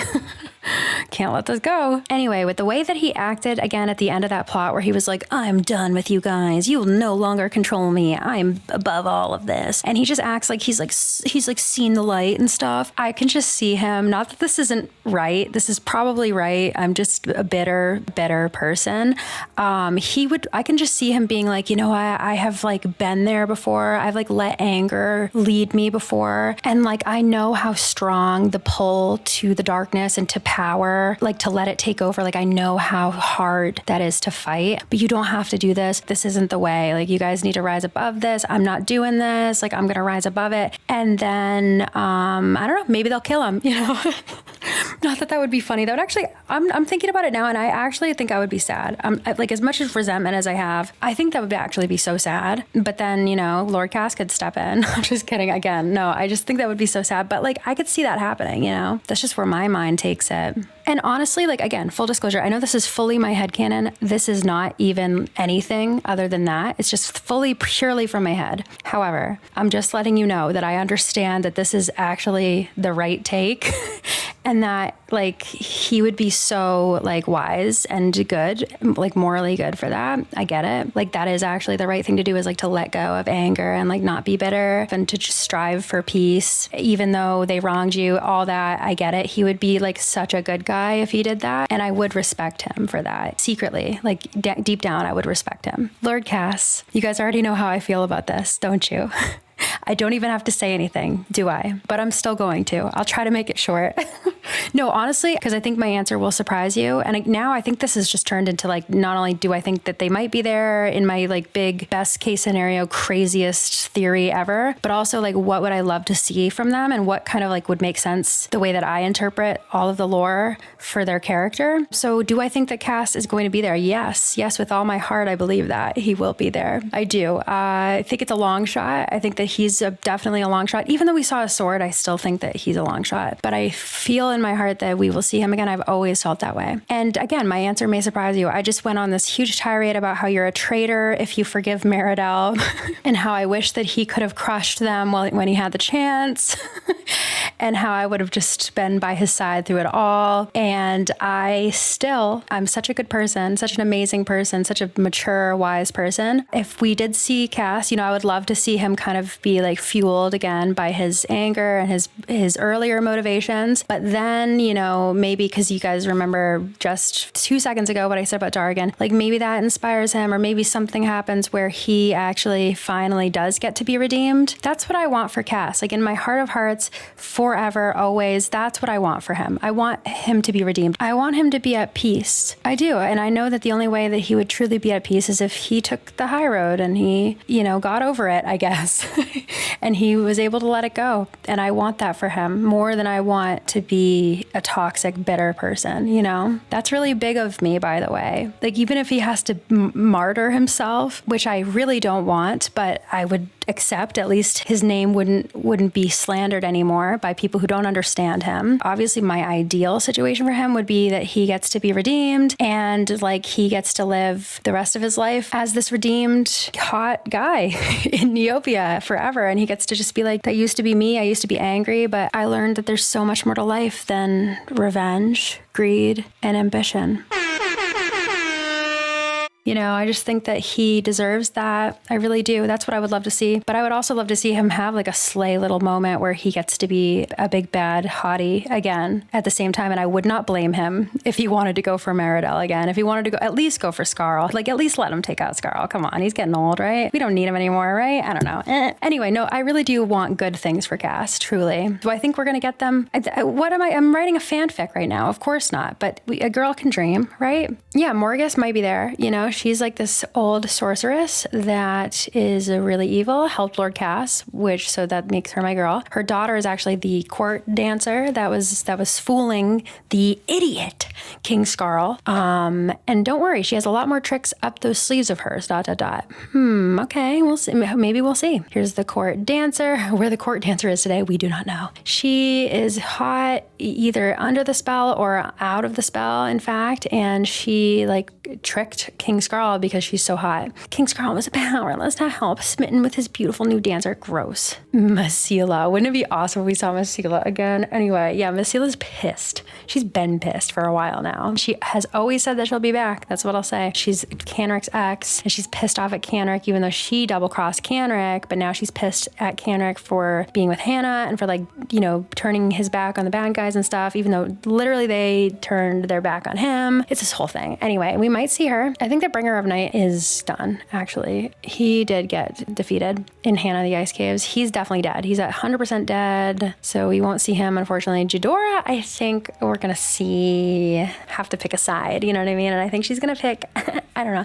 I just would love to see, Jadora and Illison, kind of, become girlfriends. One thing I've always loved about Jadora is that she's not an outright dangerous threat to Neopia villain per se, even though people regard her that way, and she certainly regards herself that way. Even when you go into her quest, it's like, are you sure you want to help her? She is a dark fairy, and it's like, are you doing this right now? You're so, you're breaking the law. What are you doing? You're helping a dark fairy. There's always been this, thing about her, but at the same time, she's a part of society. fairy. She goes to the fairy festival. She lives in fairyland. She's like this morally gray character where she definitely likes to like make people think she's bad. She's a villain. And there's always kind of been this air around her of like, oh, there's like rumors that she was involved in this bad thing and this bad thing, and she helped aid like this villain and that villain. No one's ever seen it. No one has any proof, so that's why she's free to this day or whatever. She also has things that kind of set her apart from other villains. Like, for example, she has 2 Gruselins, which are pets, and their names are Sarah and Daisy, and those are her babies for real. Like, that's her world right there. And they're kind of like her guard dogs or whatever, but at the same time, she raised them from babies, and she just loves them, and that's never been disputed. I just feel like a lot of these villains out here are always like, I can't love anybody.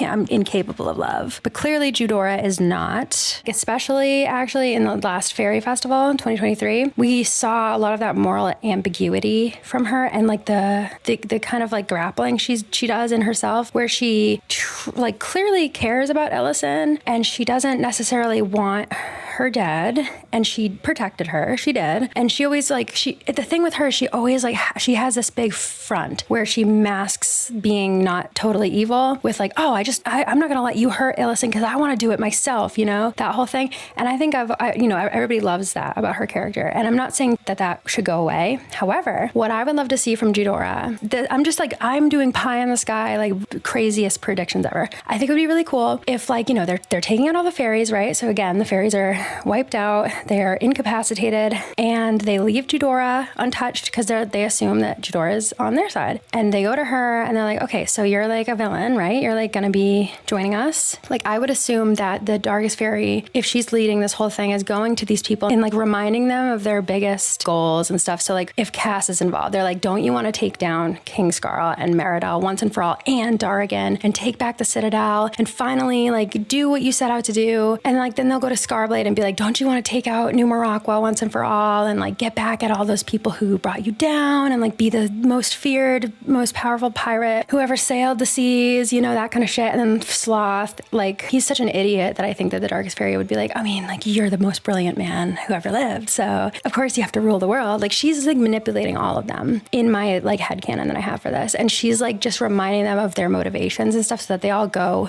like full force on this. And the thing with Eudora is she's always been like, I am gonna take out Ellison, like I am so sick of her. So I think the Darkest Fairy would be like, don't you want to be the one to crush Ellison finally, to just get her out of the way, because I'll save her for you. You know, if you'll be by my side as a fellow dark fairy, you can have Ellison. But the thing is with her is that she doesn't actually feel that way. Like, she is actually like a friend-ish frenemy of Fiora, and she really does care about Ellison. So like, I can see her having this like real internal battle of like, this is everything I ever wanted, isn't it? Who even am I? Like, having kind of an identity crisis. You know, it forces her to kind of be like, who am I? Who have I been all this time? Have I even ever really been this dark, ruthless, mean, bad fairy? Here I am, faced with everything I've ever wanted. I can take Ellison out. I am being offered ultimate power, and now I just kind of feel like a loop that's been chasing this car all this time. And it's like, now that I finally caught it, I don't even know what to do with it. So like, I didn't even want it anyway. It was just kind of a front that I put up because I'm trying to push people away, you know, because I'm just scared of getting hurt.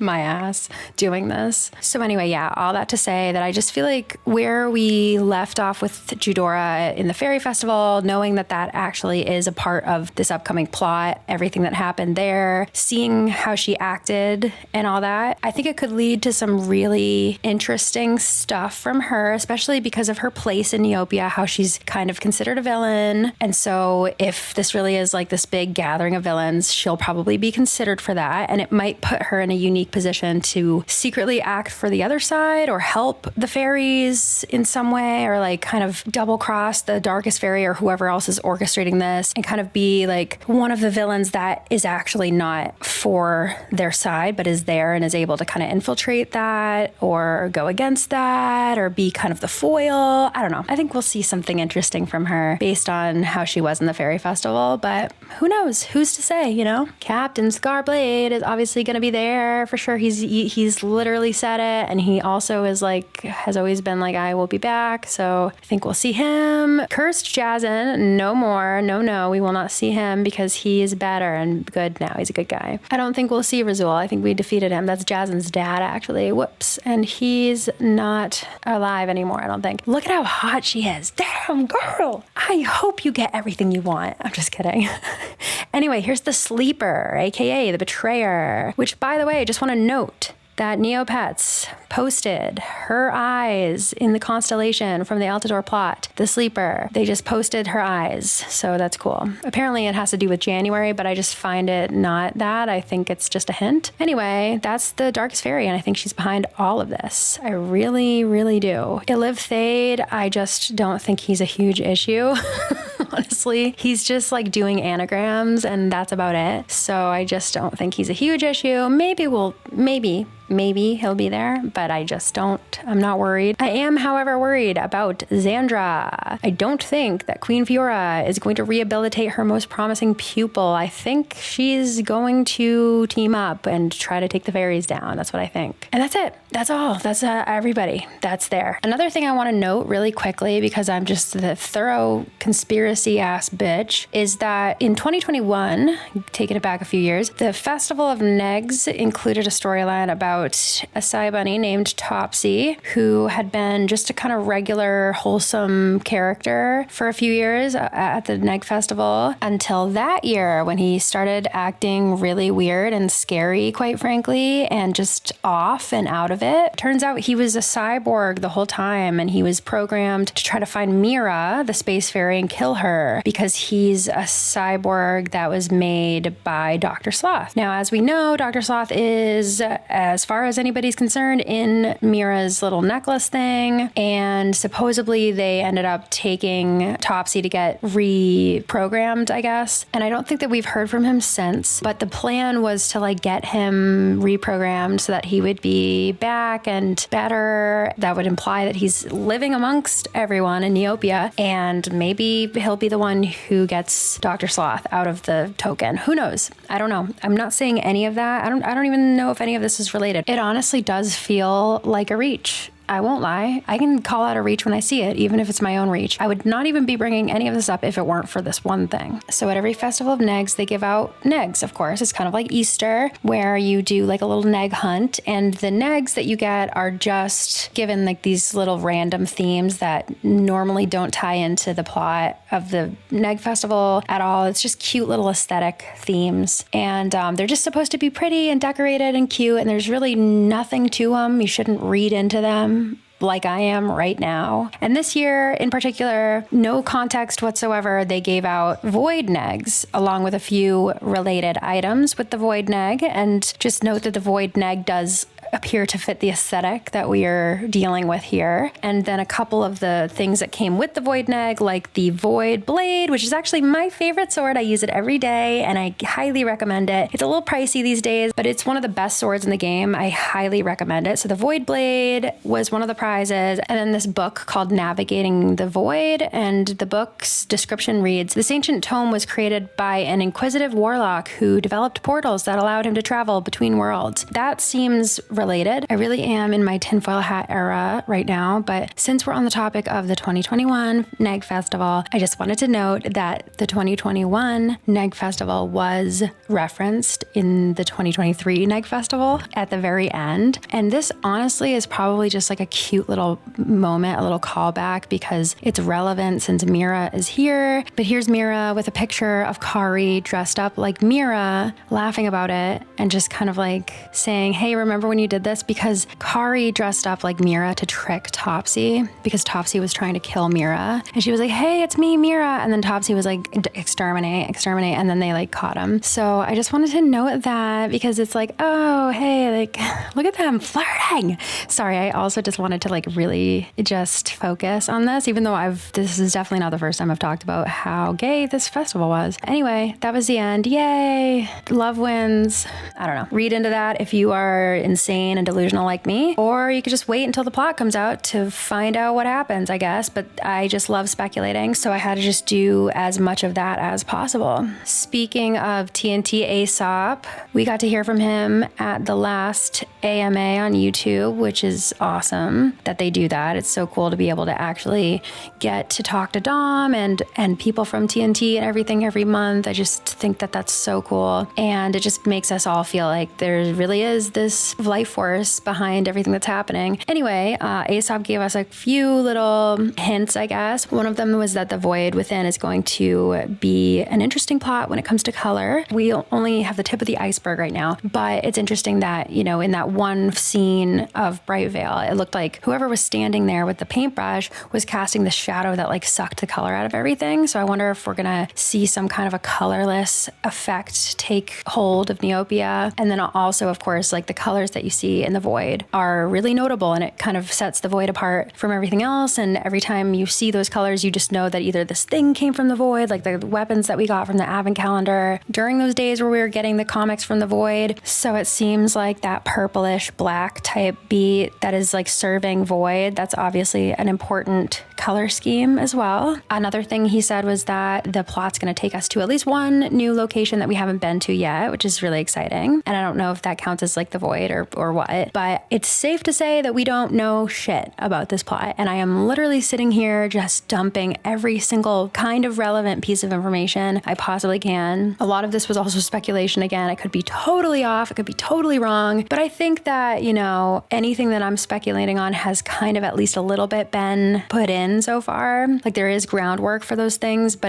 they could take it in any direction. And that's so exciting. And I know I've mentioned Aesop a lot, but there's a whole creative team working on this. It can be hard to kind of find out who they are and what their names are. I do know that TNT Stone did a lot of the Advent calendar, so they've definitely done an amazing job with that. And I know that so many other people are involved with bringing all of this to life and writing all of these things and doing the art. And it takes this incredible team of brilliant people to do this. And I trust them 100% with whatever they're going to do, wherever they're going to take this. I know that they know what they're doing, that they love Neopets, and that they know the lore back and forth. And that makes me so happy and makes me so excited for literally whatever they choose to do with this. I mean, honestly, it speaks to the amazing, strong, compelling foundation that they've already set for this plot that I'm able to sit here for well over an hour and just talk about it. Even though there's so little that we really do know, it's really just a drop in the bucket. I still have all of this stuff to say about it. And I have all of these theories. And again, it can be taken so many other directions. So it's really,